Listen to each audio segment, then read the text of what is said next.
నమస్కారం, సుఖీభవకు స్వాగతం. ఈ రోజు సుఖీభవలో మోకీలు మార్పిడి తర్వాత జాగ్రత్తలివే. పారాసిటమాల్ తోనూ తీవ్ర దుష్ప్రభావాలు. మద్యంతో ఆరోగ్యం చిత్తు. దగ్గు జలుబు బాధల్ని తగ్గించే యోగా.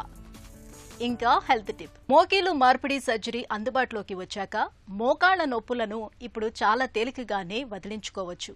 అయితే మోకీలు మార్పిడి సర్జరీ పూర్తవగానే అంతా అయిపోదు. సర్జరీ తర్వాత పూర్తి స్థాయిలో కోలుకునేందుకు ఫిజియోథెరపీ మొదలుకొని వ్యాయామాల దాకా చాలా జాగ్రత్తలే తీసుకోవాల్సి ఉంటుంది. కోతలు, గాయాలు త్వరగా మానేందుకు యాంటీబయోటిక్స్, నొప్పిని తట్టుకునేందుకు డాక్టర్ సలహా మేరకు నొప్పి మందుల్ని మోతాదు మేరకు వాడుకోవాల్సి ఉంటుంది. మోకీలు మార్పిడి సర్జరీ తర్వాత తీసుకోవాల్సిన జాగ్రత్తల గురించి ఇప్పుడు తెలుసుకుందాం. మలివయసు జీవనాన్ని దుర్భరంగా మార్చే మోకాళ్ల నొప్పులకు ఇవాళ మోకీలు మార్పిడి రూపంలో చక్కటి పరిష్కారం మనకు అందుబాటులో ఉంది. సకాలంలో మోకీలు మార్పిడి చేయించుకుంటే నొప్పుల బెడద లేకుండా శేష జీవితాన్ని హాయిగా గడిపేయచ్చు. అయితే మోకీలు మార్పిడి చేయించుకోగానే సరిపోదు. సర్జరీ తర్వాత కోతలు, గాయాలు, మందులు, ఇతరత్ర విషయాల్లో చాలా జాగ్రత్తలే తీసుకోవాల్సి ఉంటుంది. మోకీలు మార్పిడి ఆపరేషన్ అవగానే చాలామంది ఇక అంతా బాగుంటుందని అనుకుంటారు. కానీ సర్జరీ తాలూకు ఫలితాలు పొందడానికి రిహాబిలిటేషన్ కూడా ముఖ్యమే. ముఖ్యంగా మోకాలు కదలికలు సులువుగా, సాఫీగా జరగడానికి వీలుగా కొంతకాలం పాటు నిత్యం ఫిజియోథెరపీ చేయించుకోవాల్సి ఉంటుందని చెబుతారు నిపుణులు. మోకాళ్ళ నొప్పులతో బాధపడిన తర్వాత మనకేంటంటే మోకాళ్ళ మార్పిడి ఆపరేషన్ అనేది చేస్తాము. చేసిన తర్వాత మనం రీహాబిలిటేషన్ చాలా ఇంపార్టెంట్. ఎందుకు అనంటే ఆపరేషన్కి ముందు నొప్పి వలన మనం ఎక్కువగా ఆ కాళ్ళు అనేది వాడము, కాబట్టి చుట్టూ ఉన్న కండంతా సన్నబడిపోతుంది. కాబట్టి ఆపరేషన్ చేసిన తర్వాత ఆ కండని బలం పెంచుకోవడానికి మనం ఎక్సర్సైజెస్ చేసుకోవాలన్నమాట. దాంతోపాటు ఆపరేషన్ ముందు మనం నడిచే నడక విధానం వేరేగా ఉంటుంది. కాబట్టి ఆపరేషన్ అయిన తర్వాత కూడా మనం ఏంటంటే ఫిజియోథెరపీ సాయంతో ఎలా నడవాలి ఏంటనేది వాకర్తో, స్టిక్తో, వాకరు స్టిక్ లేకుండా ఎలా నడవాలి అనేది కూడా మనం నేర్చుకోవచ్చు. కాబట్టి రీహాబిలిటేషన్ చాలా ఇంపార్టెంట్ అన్నమాట. మోకాళ్ళ మార్పిడి ఆపరేషన్ తర్వాత మనం ఏంటి అని అంటే నొప్పి కంట్రోల్ చేసిన తర్వాత మందుల ద్వారా వెంటనే మనం ఏంటంటే ఆ రోజు పేషెంట్ కొంచెం కోఆపరేటివ్గా ఉంటే ఆ రోజే మనం వాకర్ పెట్టి నడిపించడం జరుగుతుంది.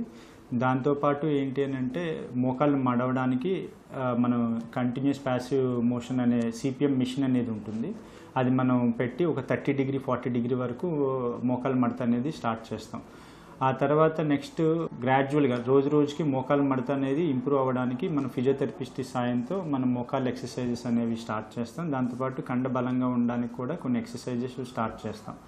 దీంతోపాటు వాకర్తో ఎలా నడవాలి అనేది కూడా మనం నేర్పిస్తాం. ఫిజియోథెరపిస్ట్ వచ్చి మనకి ఎలా నడవాలి ఏంటనేది ఫస్ట్ ఇనిషియల్ 3 వీక్స్ పాటు వాకర్తో నడవాల్సి ఉంటుంది. దాని తర్వాత నొప్పి తగ్గిన తర్వాత కొంచెం కంఫర్టబుల్గా ఉంటుంది కాబట్టి ఒక స్టిక్తో మనం ఇంకో నెక్స్ట్ 3 వీక్స్ స్టిక్తో నడుస్తాం అనమాట. ఫైనల్గా ఒక నెలన్నర ఆ టైంకి మనం ఇండిపెండెంట్గా నడవచ్చు. మోకీలు మార్పిడి ఆపరేషన్ తర్వాత రోజు నుంచి నడిపించడం మొదలు పెడతారు. ఇలాంటప్పుడు ఆపరేషన్ తాలూకు కోతలు, గాయాల విషయంలో ప్రత్యేక శ్రద్ధ తీసుకోవాలి. అవి త్వరగా మానుపట్టేలా జాగ్రత్తలు తీసుకోవాలి. నొప్పి నుంచి ఉపశమనం కోసం అదే పనిగా పెయిన్ కిల్లర్లపై ఆధారపడడం మంచిది కాదు. ఆధునిక వైద్యంలో ఇవాళ ఫాస్ట్ ట్రాక్ నీ రీప్లేస్మెంట్ విధానం బాగా ప్రాచుర్యంలోకి వస్తోంది. ఈ పద్ధతిలో పేషెంట్కి సాధ్యమైనంత తక్కువ నొప్పి ఉండేలా ముందు నుంచే తగిన జాగ్రత్తలు తీసుకుంటారు. మోకీలు మార్పిడికి సిద్ధపడినప్పుడు ఫాస్ట్ ట్రాక్ నీ రీప్లేస్మెంట్ విధానంలో చేయించుకోవడం ఉత్తమం. ఇక ఆపరేషన్ తర్వాత కొంతమంది యాంటీబయోటిక్స్ మందుల్ని వాడటానికి మొగ్గు చూపుతుంటారు. అయితే యాంటీబయోటిక్స్, పెయిన్ కిల్లర్ల వాడకంలో ఎప్పటికప్పుడు డాక్టర్ సలహా తీసుకోవడం మంచిది. ఆపరేషన్ చేసిన తర్వాత మనకు కుట్లు అనేవి పడతాయి. దానికి సంబంధించిన డ్రెస్సింగ్స్ ఏవైతే ఉంటాయో యూజువల్లీ రెండో రోజు అనమాట, ఆపరేషన్ అయిన రెండో రోజు మన డ్రెస్సింగ్ అనేది మారుస్తాం అనమాట. మార్చిన తర్వాత నెక్స్ట్ మళ్ళీ కుట్లిప్పినంత వరకు ఏమీ డ్రెస్సింగ్స్ అవసరం ఏమీ లేదు. అన్లెస్ ఏంటి అని అంటే ఏమైనా రక్తం ద్వారా కొంచెం స్టెయినింగ్ అయినా డ్రెస్సింగు, లేదా ఏమైనా తడిచినా అప్పుడే డ్రెస్సింగ్ మార్చుకోవాలి. అంతేగాని ఫ్రీక్వెంట్గా డ్రెస్సింగ్స్ ఏమీ చేసుకోవాల్సిన అవసరం లేదు. కుట్లు ఇప్పేసిన తర్వాత నెక్స్ట్ డే మనం స్నానం చేసుకోవచ్చు, ఏం ప్రాబ్లం ఉండదు. మోకాళ్ళ నొప్పులు ఆపరేషన్ తర్వాత నొప్పి కొంచెం అధికంగా ఉంటే ఏం చేయాలి అని అంటే అండి, ఒకటి ఫస్ట్ ఐస్ ప్యాక్ ఏదైతే ఉంటుందో అది అప్లై చేసుకోవడం. తర్వాత నెక్స్ట్ వచ్చేసరికి మందులు అంటే ఇప్పుడు ఏంటనంటే ఎక్కువ హై డోస్కి వెళ్లకుండా లో డోస్తోనే కంట్రోల్ అయితే బెటర్. ఒక లేదు అని అంటే డాక్టర్ చెప్పిన సజెషన్స్ ప్రకారం కొంచెం హై డోస్ ఏదైనా మెడిసిన్స్ గట్రా వాడచ్చు. అది కాక ఎక్సర్సైజ్ చేయడం వల్ల మనకి బాగా నొప్పి వస్తుందంటే ఆపేసి ఒక 2 days తర్వాత మళ్ళీ ఎక్సర్సైజ్ స్టార్ట్ చేసుకుంటే మంచిదన్నమాట. మోకీలు మార్పిడి తర్వాత కొంతమందిలో ఆపరేషన్ జరిగిన ప్రాంతంలో వాపు ఎంతకీ తగ్గకుండా రోజుల తరబడి వేధిస్తుంటుంది. ఇలాంటప్పుడు ఇన్ఫెక్షన్లు ఏమైనా సోకాయా అన్నది గమనించుకోవాలి. వాపు తగ్గనప్పుడు, ఇన్ఫెక్షన్లు సోకినప్పుడు ఆలస్యం చేయకుండా వెంటనే డాక్టర్ని సంప్రదించి తగిన వైద్యం తీసుకోవాలి. ఇక మోకీలు మార్పిడి తర్వాత ఏ పనులు చేయొచ్చు, ఏవి చేయకూడదు అనే విషయంలో చాలా మందికి సందేహాలు ఉంటాయి. కింద కూర్చోవచ్చా, మెట్లెక్కొచ్చా, వ్యాయామాలు చేయొచ్చా, చేయకూడదా, ఇలాంటి సందేహాలతో సతమతం అవుతుంటారు. నిజానికి మోకీలు మార్పిడి తర్వాత కింద కూర్చోవడం మినహాయిస్తే మిగతా పనుల్లో కొద్దిపాటి జాగ్రత్తలు తీసుకుంటే సరిపోతుందని చెబుతారు డాక్టర్లు. మోకాలు మార్పిడి ఆపరేషన్ తర్వాత మనం యాంటీబయాటిక్స్ అనేవి యూజువల్లీ ఫస్ట్ 2 days ఇచ్చి ఆపేస్తాం అన్నమాట. ఎవరికైతే రోగనిరోధక శక్తి అనేది తక్కువగా ఉంటుందో వాళ్ళకి మనం యాంటీబయాటిక్స్ అనేది వారం రోజుల నుంచి 10 రోజుల వరకు ఇస్తాం. యూజువల్లీ షుగర్ ఉన్న వాళ్ళకి మెయిన్గా వాళ్ళకి ఏంటంటే కొంచెం ఈ రోగనిరోధక శక్తి తగ్గిపోతుంది కాబట్టి వాళ్ళంటి వాళ్ళకి ఇన్ఫెక్షన్ వచ్చే ఛాన్స్ ఎక్కువ ఉంటుంది కాబట్టి 1 week to 10 days పాటు యాంటీబయాటిక్స్ ఇస్తాము. బాగా వయసు ఉన్న వాళ్ళకి ఏంటంటే వాళ్ళకి కూడా కొంచెం ఈ ఇమ్యూనిటీ అనేది తక్కువ ఉంటుంది కాబట్టి వాళ్ళకి కూడా యాంటీబయాటిక్స్ అని ఇస్తాం. ఇవి కాక ఇంకా అదర్ ఇష్యూస్ ఇంకేమైనా కొంతమందికి చర్మవ్యాధులు ఉండొచ్చు, లేదు అంటే కొంతమందికి సిస్టమిక్ ప్రాబ్లమ్స్, థైరాయిడ్ ప్రాబ్లం, ఇలాంటి వాళ్ళకి మనం ఈ స్పెషల్ కేసెస్లోనే మనం యాంటీబయాటిక్స్ అని ఇస్తాం. యూజువల్లీ ఇలాంటి ప్రాబ్లమ్స్ ఏమీ లేవు అని అంటే మాత్రం యాంటీబయాటిక్స్ యూజువల్లీ మనం అవాయిడ్ చేస్తాం అనమాట. జస్ట్ ఫస్ట్ 2 days ఇచ్చేసి ఇంకా ఆపేస్తాం యాంటీబయాటిక్స్. మోకాళ్ళ మార్పిడి ఆపరేషన్ తర్వాత కొంతమందికి మోకాళ్ళ వాపులు అనేవి వస్తాయి. అవి ఎందుకు వస్తాయంటే ఒకటి ఎక్సెసివ్గా స్ట్రెస్ పెట్టడం వలన దానివలన వస్తాయి. అంటే కొంతమంది ఎక్సర్సైజెస్ ఎక్కువగా చేయడం వలన మోకాళ్ళ వాపులు వస్తాయి. సో దానికి ఏంటంటే ఎక్సర్సైజ్ టైం అనేది కొంచెం తగ్గించుకోవాలి. అది కొన్నిసార్లు ఏంటంటే చీమ్ పట్టడం వల్ల కూడా మనకి మోకాళ్ళు అనేవి వాపులు అనేవి వస్తాయి. దాంతోపాటు మనకి జ్వరం గట్రా ఏమైనా వచ్చినా కూడా వెంటనే మనం డాక్టర్ని సంప్రదిస్తే ఏంటంటే వాళ్ళు దానికి కావాల్సిన ట్రీట్మెంట్, ఇన్ఫెక్షన్ రిలేటెడ్ ట్రీట్మెంట్ అవి ప్రొవైడ్ చేస్తారు. మోకిళ్ళు మార్పిడి తర్వాత మనం అన్ని యాక్టివిటీస్ చేసుకోవచ్చు. రన్నింగు, వాకింగు, తర్వాత నెక్స్ట్ మెట్లు ఎక్కడం, దిగడం, కుర్చీ మీద కూర్చోడం, ఇవన్నీ చేసుకోవచ్చు అండి. కాకపోతే మఠం వేసుకొని మాత్రం కూర్చోడానికి ఉండదు. అండ్ బాత్రూమ్ కూడా వెస్ట్రన్ స్టైల్ బాత్రూమ్ వాడాలి. ఎందుకనంటే లోపల వేసే వస్తువు ఏదైతే ఉంటుందో ఆ బేరింగ్ కొంచెం దాని మీద స్ట్రెస్ పడడం వల్ల అది కొంచెం ఇంకా తొందరగా అరిగిపోయే అవకాశం ఉంటుంది. సో కింద మఠం వేసుకొని కూర్చోవడం అండ్ ఇండియన్ స్టైల్ బాత్రూమ్ అవి 2 అవాయిడ్ చేయాలి. అది కాక మిగతా అన్ని పనులు ఏవైనా మెట్లు ఎక్కడం కానీ, దిగడం కానీ, లేదంటే రన్నింగు, వాకింగు, ఇలాంటివన్నీ చేసుకోవచ్చు. మోకీలు మార్పిడి అనంతరం మోకాళ్ల నొప్పులు చాలా వరకు తగ్గిపోతాయి. కృత్రిమ కీలు మన్నికను బట్టి సుమారు 20 నుంచి 30 ఏళ్ల పాటు మోకాళ్ల నొప్పుల బెడద లేకుండా హాయిగా జీవనం సాగించవచ్చు. ఈ కాలంలో తిరిగి మోకాళ్లలో నొప్పుల వంటి సమస్యలు తలెత్తకుండా జీవనశైలిలో తగిన జాగ్రత్తలు తీసుకోవాలి. ముఖ్యంగా బరువును అదుపులో ఉంచుకోవాలి. నిత్యం నడక, ఈత, సైక్లింగ్ వంటి వ్యాయామాలను ఒక అలవాటుగా మార్చుకోవాలి. మోకాళ్లను అతిగా ఉపయోగించకూడదు. అకస్మాత్తుగా కదలడం, మోకాళ్లపై భారం పెంచే పనులకు దూరంగా ఉండాలి. ఈ జాగ్రత్తలు మోకీలు మార్పిడి జరిగిన వాళ్ళకే కాదు, మోకాళ్ల నొప్పులు ఇంకా మొదలవ్వని వాళ్లకు కూడా ఎంతో ప్రయోజనకరంగా ఉంటుంది.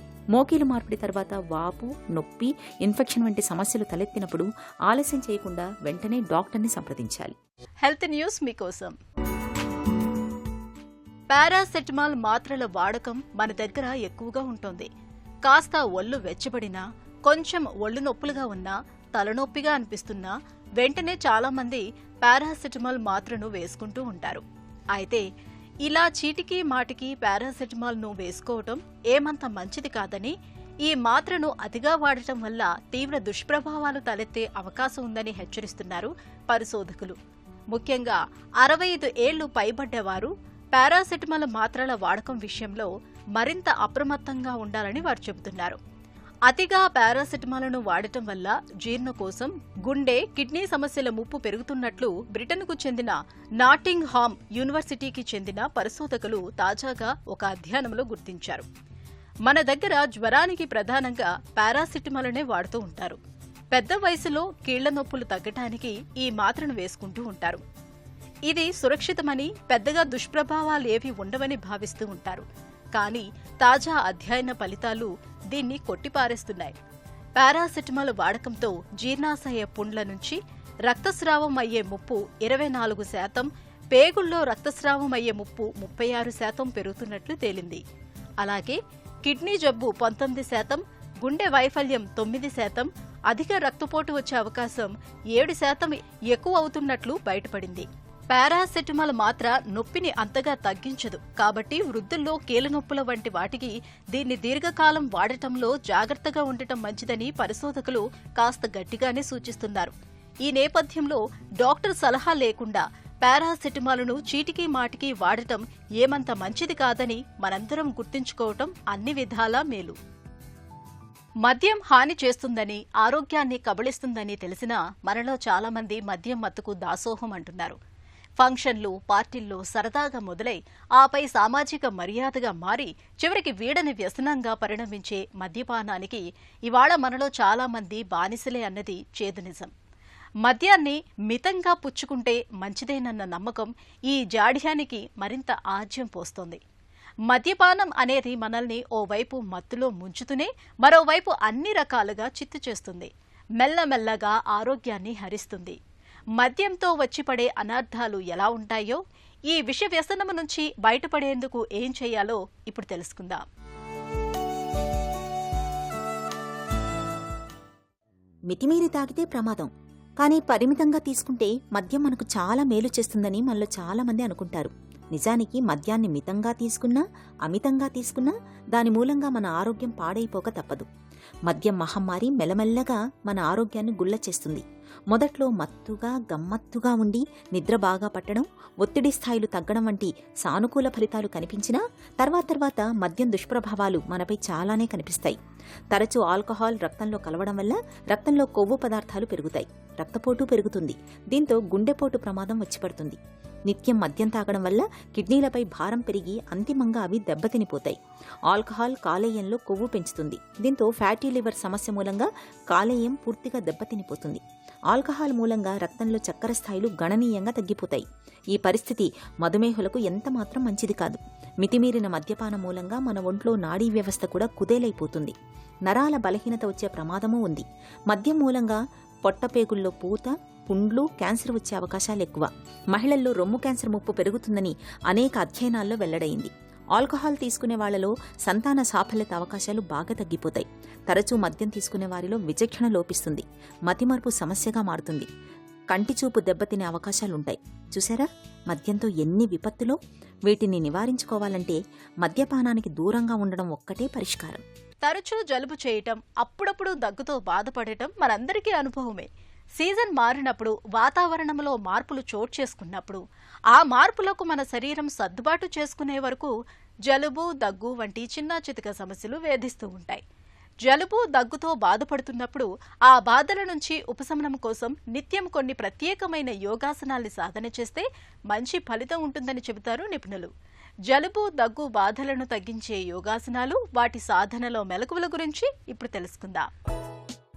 ఈనాటి కార్యక్రమంలో జలుబు, దగ్గు సమస్యలకి ఎటువంటి ఆసనాలు వేయాలి, ఎటువంటి ముద్ర చేయాలి అన్నదాని విషయంగా మనం తెలుసుకుంటున్నాం. ముఖ్యంగా వాతావరణం మారిందంటే ఈ శీతాకాలంలో, ఈ వింటర్ సీజన్లో చాలామందికి బాధించేటటువంటి సమస్య జలుబు, దగ్గు, లో ఫీవర్ లాంటివి. ఇవన్నీ కూడా బాడీలో ఇమ్యూనిటీ తగ్గుతూ ఉంటుంది చలికాలంలో. తద్వారా ఊరికనే ఆ చల్లగాలికి లేకపోతే ఆ డస్ట్లకి ఊరికనే ఈ రకమైనటువంటి జలుబు, దగ్గు అనేటువంటి చేస్తూ ఉంటాయి.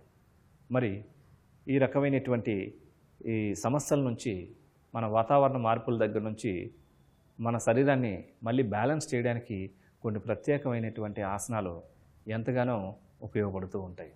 మన ఇమ్యూనిటీ లెవెల్స్ పెంచడానికి, మన శరీరంలో వెచ్చదనాన్ని పెంచడానికి, వాతావరణ మార్పుల రీత్యా దాన్ని తట్టుకొని స్ట్రాంగ్గా, ఎనర్జెటిక్గా, హెల్దీగా ఉండడానికి మనస్సుని, శరీరాన్ని సంరక్షించడంలో ఈ ఆసనాలు, ప్రాణాయామాలు ఎంతగానో ఉపయోగపడుతూ ఉంటాయి. ఈ జలుబు, దగ్గు ఈ సమస్యల నుంచి మనం రక్షించుకోవడానికి పశ్చిమోత్తానాసనం, పర్వతాసనం మరియు లింగముద్ర ఏ విధంగా చేయాలో చేసి చూద్దాం. ఈ పశ్చిమోత్తానాసనం కూర్చొని స్థితి నుంచి చేస్తాం మనం. పశ్చిమోత్తానం అంటే వెనకాతల మొత్తాన్ని పూర్తిగా స్ట్రెచ్చింగ్ చేసేటటువంటి ఆసనం. ముందుగా సుఖాసనం నుంచి దండాసనానికి రావాలి. పాదాలు రెండు స్ట్రైట్గా తెచ్చుకోవాలి.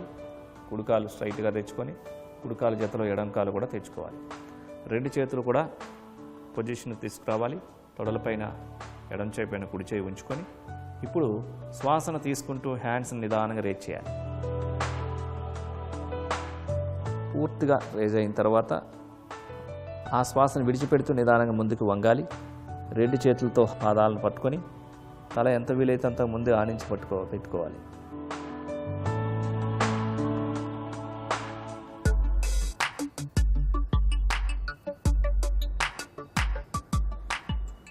ఆసన స్థితిలో స్థిరంగా ఉండాలి.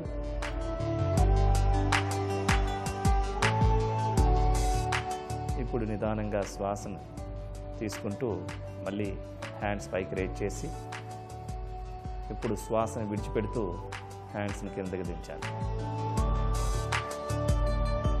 మరొక్కసారి శ్వాసను తీసుకుంటూ హ్యాండ్స్ రేజ్ చేయండి.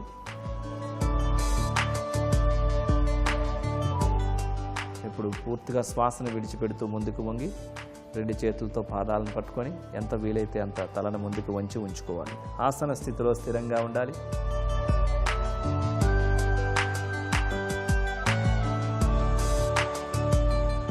ఇప్పుడు నిదానంగా శ్వాసను తీసుకుంటూ హస్తాలను పైకి తీసుకురావాలి. ఇప్పుడు శ్వాసను విడిచిపెడుతూ హస్తాలను కిందకి దించాలి. ఇప్పుడు పర్వతాసనం చేస్తాం. ఇది వజ్రాసనం మీదుగా చేస్తాం. ముందుగా లెఫ్ట్ లెగ్ని ఫోల్డ్ చేసుకొని వజ్రాసనానికి రావాలి. లెఫ్ట్ లెగ్ జతలో రైట్ లెగ్ని కూడా ఫోల్డ్ చేసి రెండు చేతులు మోకాళ్ళ ముందు రెండు అరచేతులు నేల మీద తాకించి ఉంచాలి. ఇప్పుడు శరీరాన్ని ముందుకు తీసుకొస్తూ కాళ్ళు రెండు స్ట్రైట్గా చేసుకొని పర్వతాసన భంగిమకి రావాలి. మౌంటైన్ పోస్చర్లో కాళ్ళు స్ట్రైట్గా ఉంటాయి.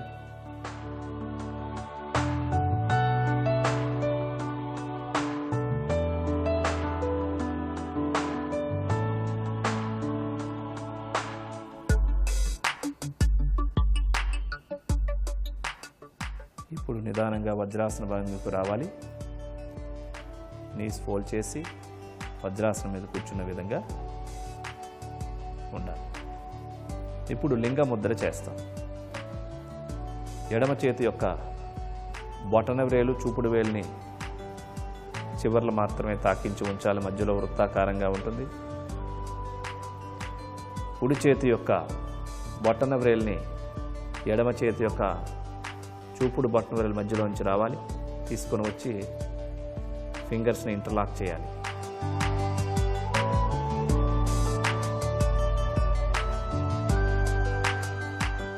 కళ్ళు మూసుకొని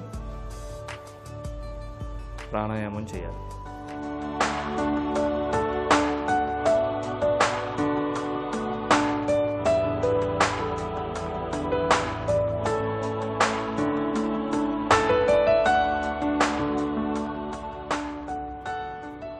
శ్వాసను విడిచిపెట్టిన తర్వాత ఆపండి. ముద్రను రిలీజ్ చేయండి. కళ్ళు తెరవండి. చూసారు కదండి, ఈ జలుబు, దగ్గు, పడిశం ఇలాంటివి రెగ్యులర్గా వస్తున్నటువంటి వాళ్ళు ఈ పశ్చిమోత్తాసనాన్ని, ఈ పర్వతాసనాన్ని, లింగ ముద్ర కనుక మీరు రెగ్యులర్గా చేసినట్లయితే మీకు ఇటువంటి సమస్యలతో బాధపడే అవకాశం రాదు. ముఖ్యంగా లింగ ముద్ర బాడీలో ఇమ్యూనిటీ పవర్ని పెంచి వెచ్చదనాన్ని పెంచుతూ ఉంటుంది. వివిధమైనటువంటి ఇన్ఫెక్షన్స్ నుంచి మనల్ని రక్షించేటటువంటిదే ఈ లింగముద్ర ప్రాణాయామం. ఇది బాడీలో ఇమ్యూనిటీ పవర్ని పెంచుతూ ఉంటుంది.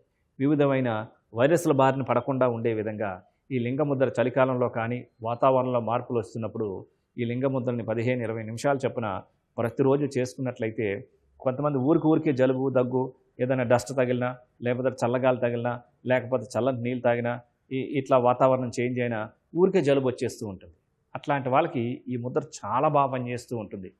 సో ఈ యొక్క పర్వతాసనాన్ని, పశ్చిమోత్తాసనాన్ని 2 లేక 3 సార్లు సాధన చేస్తూ ఈ లింగముద్ర ఎక్కువ చేసుకోవాలి.